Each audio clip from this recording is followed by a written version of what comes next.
Hello everyone, this is కళా Sasikala from Hyderabad. So ఇవాళ మీకు వినాయక చవితి ముచ్చట్లు అయితే చెప్పాలనుకుంటున్నానండి. సో ఇవాళ ఫెస్టివల్కి ఈ విధంగా పూజలో కూర్చుంటున్నాము. ఈ విధంగా అయితే రెడీ అయిపోయాము. గగన్, గమ్మన్ and me and my husband photos అయితే దిగేసాము. సో ఈ విధంగా రెడీ అయ్యానండి నేనైతే. మా చిన్నోడికైతే నిద్ర టైం అండి.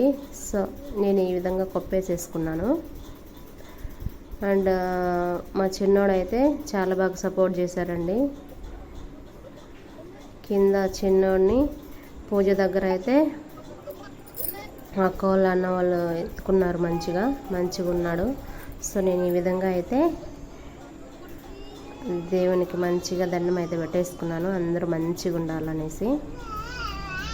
సో మా చిన్నోడైతే అల్లరి చేస్తున్నాడు. తర్వాత అయితే పూజారి రావడానికి ఒక 5 minutes పడుతుంది అన్నారు. సో ఈ లోపల మేమైతే వీడియోస్ ఫొటోస్ తీసేసుకున్నాము.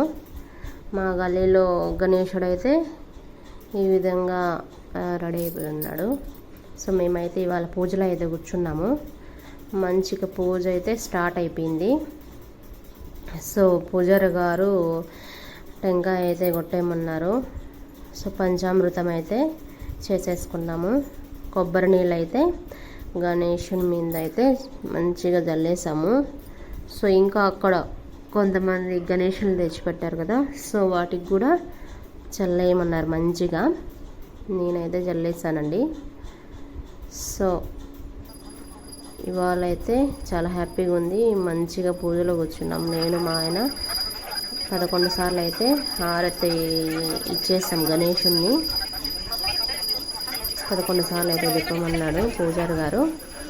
సో మంచిగా అయితే హారతి ఇచ్చేసాం. అందరూ మంచిగా ఉండారా, ఆరోగ్యాలతో మంచిగా ఉండాలనేసి గణేషునికి అయితే మొక్కేసుకున్నాం. గణేషునికి హారతి అయితే ఇచ్చేసాము మేము. అండ్ మా దగ్గర మాతోటి పూజలో కూర్చున్న అన్న వాళ్ళు అండ్ కళ్ళకైతే అద్దేసుకున్నాము.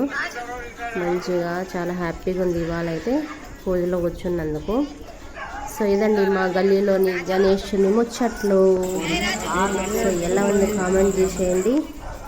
అండ్ నేనైతే నైవేద్యం అయితే 3 items అయితే చేశానండి.